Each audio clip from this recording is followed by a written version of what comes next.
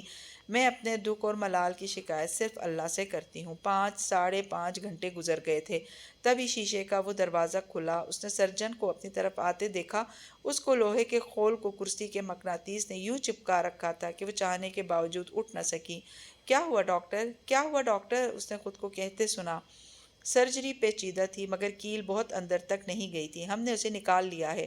Doctor اسے بتانے لگے۔ اس کی کھوپڑی کا جو حصہ ڈیمیج ہوا تھا اسے ٹائٹینم میش کے ساتھ ریپلیس کر دیا گیا ہے۔ اور وہ ٹھیک ہے یا نہیں؟ اس نے بے قراری سے ان کی بات کاٹی۔ وہ پتہ نہیں کون سی زبان بولے جا رہے تھے۔ ہاں آف کورس وہ ٹھیک ہے۔ سرجری کامیاب رہی۔ جیسے انستھیزیا اترے گا وہ سٹیبل ہو جائے گا تو آپ اس سے مل سکیں گی۔ زندگی میں بعض خبریں انسان کو کیسے ملتی ہیں؟ شاید جیسے اوپر سے بہتی کوئی آبشار ہو جس کا دھارا اسے بھگو دے، یا پھر جیسے آسمان سے سونے کے پتنگے گر رہے ہوں، یا جیسے لہلہاتے سبز زار کے ساتھ کسی چشمے کے ٹھنڈے پانی میں پاؤں ڈال کر بیٹھنا ہو۔ مرہم، ٹھنڈ، سکون۔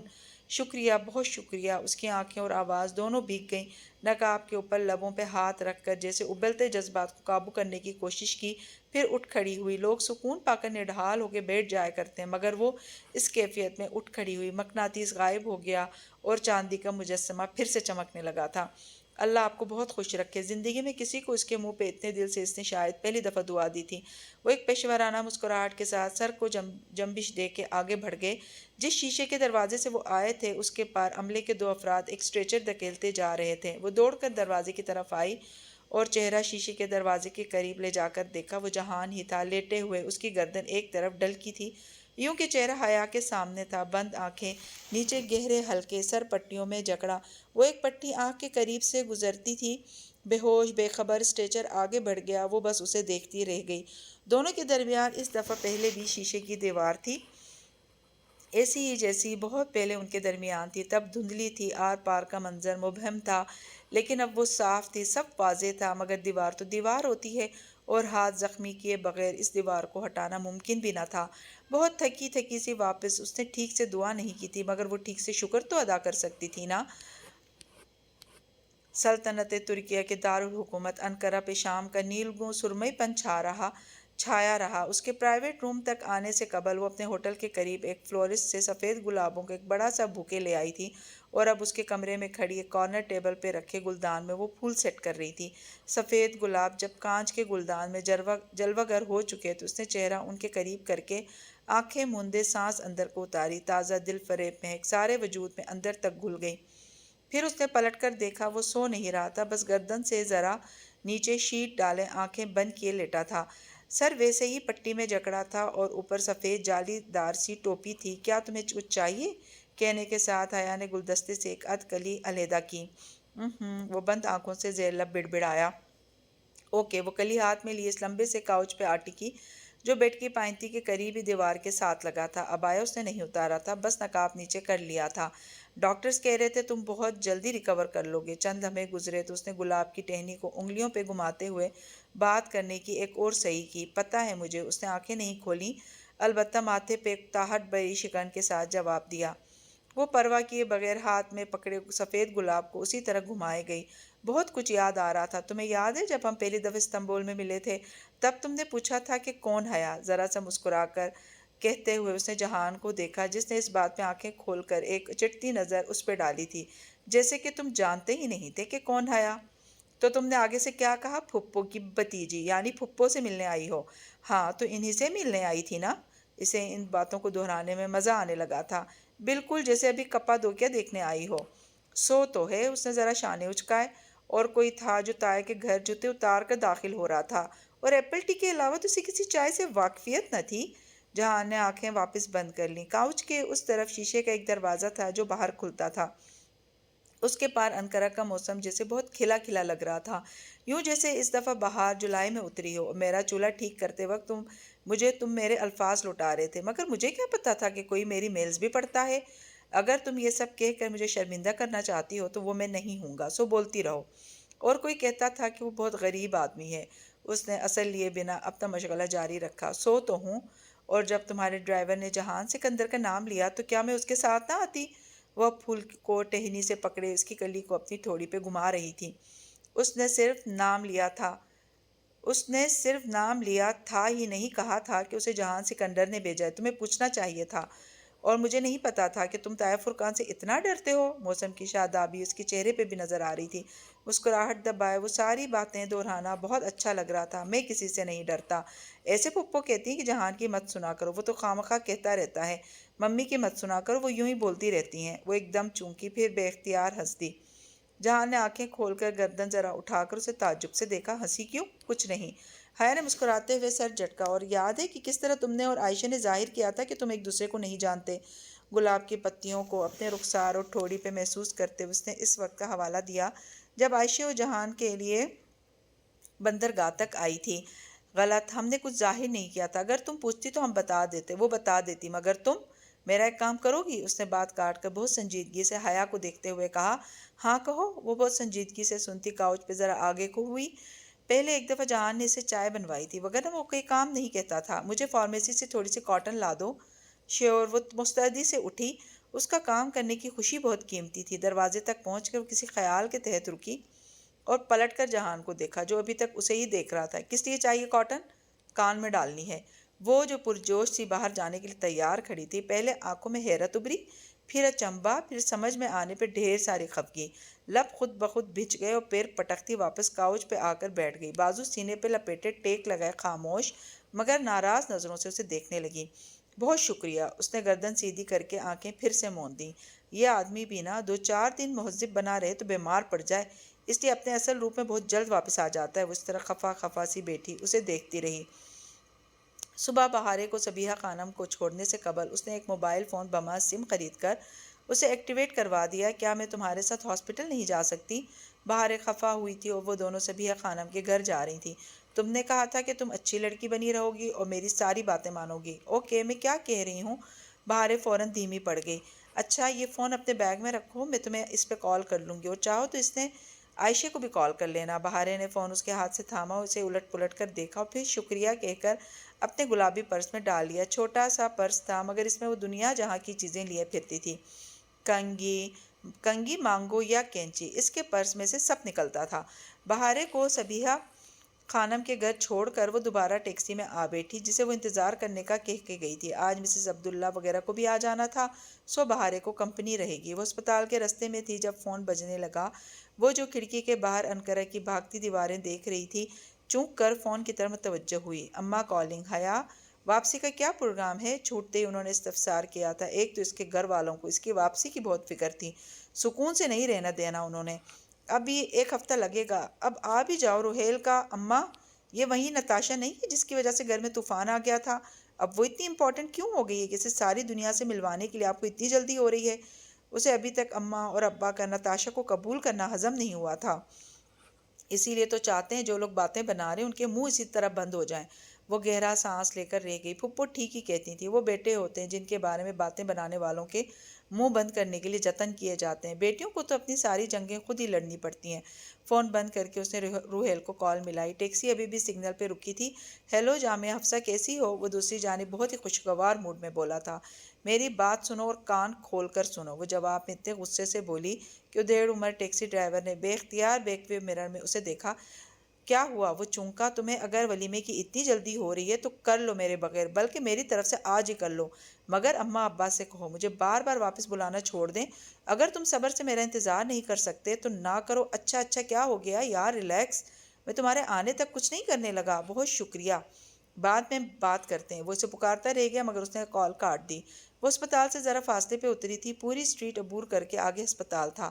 وہ ارادتاً دکانوں کی شیشے کی دیواروں کو دیکھتی آگے بڑھ رہی تھی تاکہ اگر کچھ خریدنا ہو تو یاد آ جائے۔ ابھی وہ اسٹریٹ کے درمیان میں ہی تھی کہ ایک دم سے رکی۔ وہ ایک گفٹ شاپ تھی جس کے پار اسے کچھ دکھا تھا۔ وہ تیزی سے اس شاپ تک آئی اور گلاس ڈور دھکیل کر اندر داخل ہوئی۔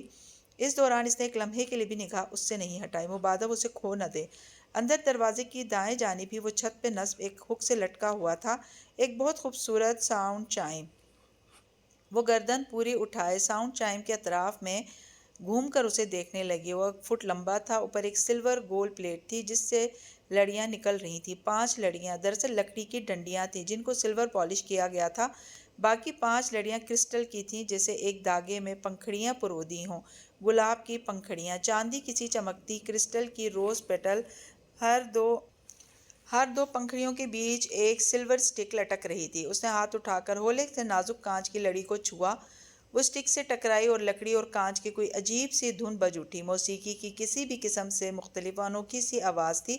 اس کے لمس سے لڑیاں جو گول گول دائرے میں گھومنے لگی تھیں اب آہستہ آہستہ ٹھہرنے کے قریب آ رہی تھیں، اور تب ہی اس نے دیکھا اوپر کی سلور پلیٹ پہ انگریزی میں کھدا تھا: Must every house be built upon love? What about loyalty and appreciation? عمر بن خطاب رضی اللہ تعالیٰ عنہ۔ اس نے زیر لب ان الفاظ کو پڑھا۔ اسے وہ واقعہ یاد آ گیا۔ ایک شخص اپنی بیوی کو صرف اس وجہ سے چھوڑنا چاہتا تھا کہ وہ اس سے محبت نہیں کرتا تھا۔ اس کے جواب میں یہ الفاظ سیدنا عمر بن خطاب رضی اللہ تعالیٰ عنہ نے فرمائے تھے کہ کیا ضروری ہے کہ ہر گھر کی بنیاد محبت ہی ہو؟ تو پھر وفاداری اور قدردانی کا کیا؟ مجھے یہ چاہیے۔ اس نے ایک دم جذبات سے مخمور ہو کر بہت زور سے سیلز گرل کو مخاطب کیا، اور پھر احساس ہوا کہ شاپ میں اکیلی ہی ہے، سو اتنا اوور ہونے کی کیا ضرورت ہے؟ مجھے یہ پیک کر دیں۔ سیلز گرل مسکرا کر اس کی طرف آ رہی تھی، اب کہ اس نے ذرا دھیمی آواز میں اپنی بات دہرائی۔ ڈی جے ہوتی تو کہتی ہیں ہم وہی پاکستان کے پینڈو۔ پورے 10 منٹ بعد جب وہ ہسپتال اس کے پرائیویٹ میں داخل ہوئی تو ہاتھ میں پکڑے شاپنگ بیگ میں ونڈ چائم نفاست سے پیک کر کے رکھا تھا۔ السلام علیکم، اس نے عادتاً دروازہ بند کرتے ہوئے سلام کیا، مگر اگلے الفاظ لبوں میں ہی رہ گئے۔ جہان کمرے میں نہیں تھا، اس کا بستر خالی تھا۔ اس نے سب سے پہلے باتھ روم کے دروازے کو دیکھا جو ذرا سا کھلا تھا۔ جہان پرس اور شاپر میز پہ رکھتے اس نے ذرا فکرمندی سے پکارا۔ جواب نہ دارود۔ اس نے باتھ روم کا دروازہ کھٹکھٹایا، پھر دھکیلا۔ بتی بجھی تھی، وہ وہاں بھی نہیں تھا۔ کدھر چلا گیا؟ وہ متعجب سی کاؤچ پہ آ بیٹھی۔ شاید ڈاکٹر ضروری چیک اپ یا ٹیسٹ کے لیے لے کر گئے ہیں، یہ سوچ کر ذرا تسلی ہوئی۔ کچھ دیر وہ یوں ہی بیٹھی رہی، پھر ونڈ چائم پیکنگ سے نکالا اور سنگل دروازے تک آئی جو باہر کھلتا تھا۔ اس کے عین اوپر دیوار پہ ایک پینٹنگ آویزاں تھی۔ حیا نے وہ پینٹنگ اتاری اور میز پہ رکھی اور ونڈ چائم کی رنگ اس کیل میں ڈال دی۔ ونڈ چائم کی چین دروازے کے سر پہ ختم ہوتی تھی اور اس سلور پلیٹ اور لڑیاں لٹکتی تھیں۔ اس نے مسکرا کر پیچھے جا کر اپنے تحفے کو دیکھا جسے وہ صرف جہان کے لیے لائی تھی۔ اچھا لگ رہا تھا، ارتعاش کے باعث ذرا سا حرکت میں گول گول گھومتا۔ دروازہ چونکہ سلائیڈنگ والا تھا سو اس کے کھلنے پہ ونڈ چائم کا اس سے ٹکرانے کا اندیشہ نہ تھا۔ فون کی گھنٹی بجی تو اس نے فون پرس سے نکالا۔ اسلام آباد پنڈی کے لینڈ لائن کا کوڈ تھا۔ اللہ اللہ، آج تو روہیل مجھ سے قتل ہو جائے گا۔ ہیلو، اس نے فون کان سے لگایا اور بہت سے سخت جملے تیار کیے ہی تھے کہ جی میڈم ایم ڈی کیسی ہیں آپ؟ اس لہجے کو وہ کیسے بھول سکتی تھی؟ اس نے کھڑے کھڑے بے اختیار بیڈ کی پائنتی کو تھاما۔ کون بول رہا ہے؟ بظاہر لہجے کو پرسکون بے پرواہ رکھے اس نے سوال کیا۔ اسے کیسے ملا اس کا ترکی کا نمبر؟ وہ کوئی میجر احمد تو نہ تھا؟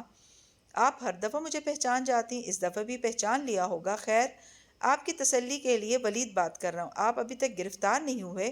حیرت ہے، وہ نڈھال سی جہان کے بیڈ کی پائنتی پہ بیٹھی بلیک میرر یہ خیال ہی ساری توانائی نچوڑ گیا تھا۔ حیرت نہ کریں، شکر کریں جب تک میں باہر ہوں۔ آپ کی عزت جس دن میں نے عزت دینے والا آپ کی عزت ہے، جس دن میں نے عزت دینے والا اور چھیننے والا اللہ ہے۔ جب تک وہ میرے ساتھ ہے مجھے آپ کی پرواہ نہیں۔ دبے دبے غصے سے وہ بولی تھی۔ اور آپ کو کیا لگتا ہے آپ کوئی بھی مووی اٹھا کر اس پہ میرا نام لگا کر پیش کر دیں تو کیا آج ساری دنیا یقین کر لے گی؟ انفیکٹ آپ جو کرنا چاہتے ہیں کر لیں، مجھے کوئی پرواہ نہیں۔ میں آپ کو آخری موقع دے رہا ہوں، آپ لوگ میرے خلاف کیس واپس لے لیں، اور جو پٹیاں آپ نے میرے خلاف سلیمان انکل کو پڑھائی ہیں نا، اور جس میں مجھے اور ہیڈ آرکیٹیکٹ کو انوالو کر رہی ہیں، اس معاملے کو بھی یہیں ختم کر دیں ورنہ میں برا پیش آؤں گا۔ وہ ایک ایک لفظ چبا کر کہہ رہا تھا۔ تو ابا نے اس معاملے پہ بھی اس کا آڑے ہاتھوں لینا شروع کر دیا تھا۔ مثلاً کیا کر لیں گے آپ؟ اس نے پھر سے اپنے لہجے کو مضبوط بنانے کی صحیح کی، مگر دل کی لرزش نے زبان کو ذرا سا چھوا تھا۔ الفاظ لڑکھڑا گئے تھے۔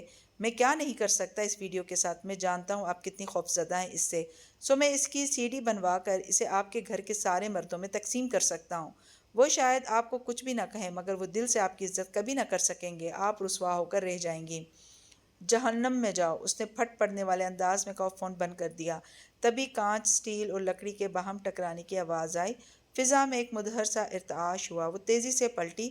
جہان بالکنی کے دروازے سے اندر داخل ہو رہا تھا۔ اس کا سر شاید ونڈ چائم کو چھوا تھا۔ ایک نظر حیا پہ ڈال کر وہ مڑا، گلاس سائڈ بند کی اور پھر پلٹ کر بیڈ تک آیا۔ تم کہاں تھے؟ اس نے بمشکل خود کو سنبھالا، کہیں اس نے کچھ سنا تو نہیں؟ ایک کال کرنے گیا تھا، سوچا ذرا اوپن ایئر میں کر لوں۔ موبائل بیڈ کی سائڈ ٹیبل پہ رکھتے ہوئے اس نے ایک نظر پھر حیا کو دیکھا، گہری اندر تک اترتی نظر، اور پھر خاموشی سے بستر پہ لیٹنے لگا۔ تمہیں یوں نہیں جانا چاہیے تھا، سسٹر کو پتہ چلا تو برا مانے گی۔ ابھی تم ٹھیک نہیں ہو۔ تم بتاؤ تم ٹھیک ہو؟ وہ اب تکیے کے سہارے لیٹے لیٹے بہت غور سے حیا کا چہرہ دیکھ رہا تھا۔ بس ایک پل لگا اسے فیصلہ کرنے میں۔ وہ بیمار تھا، پھر اس کے دوسرے مسائل بھی تو تھے۔ کیا اب اسے ایک نیا ایشو کھڑا کر کے اس کو مزید بوجھل کرنا چاہیے؟ کیا وہ اتنی خود غرض تھی؟ ہاں میں ٹھیک ہوں، یہ تمہارے لیے لائی تھی۔ اس نے زبردستی مسکرانے کی صحیح کرتے ہوئے ونڈ چائم کی طرف اشارہ کیا جو جہان سے ٹکرانے کے باعث ابھی تک گول گول گھوم رہا تھا۔ شکریہ۔ اس نے کرسٹل کے اس خوبصورت تحفے کو دیکھا تک نہیں، بس اسی طرح حیا کو کھوجتی نگاہوں سے دیکھتا رہا۔ وہ ابھی تک بیڈ کے پائنتی کے ساتھ کھڑی تھی، اضطراری انداز میں انگلیاں مروڑتی، ذرا بے چین اور مضطرب سی۔ کیا گھر سے فون تھا؟ اس نے جیسے بہت سوچ سمجھ کر سوال پوچھا۔ حیا کا دل زور سے دھڑکا۔ اس نے کمرے کے باہر سے کچھ تو لازمی سنا تھا، ایڈیٹ نہ ہو تو۔ نہیں، ولید اغاری تھا۔ اس نے سچ بول دیا۔ وہ ذرا سا چونکا۔ وہیں؟ ابرو اٹھا کر یک لفظی استفسار کیا۔ حیا نے اس بات میں سر ہلا دیا۔ تم نے کہا تھا کہ آفس جایا کرو، سو میں نے آفس جا کر اس کی کچھ بدعنوانیاں پکڑیں اور ابا کو بتا دیا۔ وہ اسی پہ مجھے دھمکانے کے لیے بار بار کالز کر رہا ہے۔ لاپرواہی سے کہتے ہوئے اس نے ذرا سے شانے اچکائے۔ جہان کے چہرے پہ ناگواری ابھری مگر جیسے ضبط کر گیا۔ ابھی یہی کہہ رہا تھا؟ ہاں، مگر میں اس کی زیادہ دیر نہیں سنتی، دو چار سنا کر فون رکھ دیتی ہوں۔ ابھی بھی پی ٹی سی ایل سے کیا تھا تو میں نے اٹھا لیا، ورنہ موبائل کے غیر شناسا نمبر تو اب میں اٹھاتی ہی نہیں ہوں۔ کیا اس نے تمہیں کبھی موبائل سے فون نہیں کیا؟ اب کی بار وہ چونکی۔ کچھ تھا جہان کی آواز میں، کچھ ایسا جسے وہ کوئی نام نہ دے سکی۔ اگر تمہیں مجھ پہ شک ہے تو میرا فون چیک کر لو۔ نہیں، ایسی بات نہیں ہے، میں اس لیے کہہ رہا ہوں کیونکہ میں نے شاید اس کا موبائل نمبر دیکھا تھا تمہارے موبائل میں، لیکن اگر مجھے تم پہ شک ہوتا تو اسی وقت کہتا۔ اس کا موبائل نمبر کدھر؟ اس نے حیرت سے دہراتے ہوئے اپنا موبائل اس کی جانب بڑھایا۔ جہان نے بغیر کسی ہچکچاہٹ کے فون تھاما، چند ایک بٹن دبایا اور پھر اسکرین اس کے سامنے کی۔ وہاں کال لاگ کھلا پڑا تھا۔ پچھلے ہفتے کی کوئی تاریخ تھی۔ کیا؟ وہ ناسمجھی سے اسکرین کو دیکھنے لگی۔ وہاں کوئی غیر شناسا سا نمبر تھا جس پہ کال ٹائم آدھے گھنٹے سے ذرا اوپر کا تھا۔ یہ کس کو؟ وہ تعجب سے بڑبڑاتی ایک دم چونکی۔ یہ تو ارم نے کال کی تھی۔ یہ کس کا نمبر ہے؟ اس نے فون ہاتھ میں لے کر قریب سے لاک کو پڑھا۔ جہان بہت غور سے اس کا چہرہ دیکھ رہا تھا۔ حیا، یہ ولید کا نمبر ہے۔ لمحے بھر کا تو حیا کا تنفس بالکل تھم سا گیا۔ وہ سانس روکے حق تک سی جہان کو دیکھنے لگی۔ تو وہ ولید تھا جس کے ساتھ ارم اور ولید؟ او گاڈ، مگر تمہیں کیسے پتہ یہ ولید کا نمبر ہے؟ جہان سے ایسے سوال پوچھنا بیکار تھا، پھر بھی وہ پوچھ بیٹھی۔ اس نے ذرا سے شانے اچکائے۔ جب سلیمان ماموں ہسپتال میں تھے تو ان کے فون پہ اس کی کال آئی تھی۔ تب میں نے اسکرین پہ آیا اس کا نام اور نمبر دونوں دیکھے تھے۔ مجھے نمبرز کبھی نہیں بھولتے۔ اب تم بتاؤ ارم کا اس معاملے سے کیا تعلق ہے؟ ایک دفعہ پہلے بھی وہ تمہارا فون لے کر گئی تھی، مجھے یاد ہے۔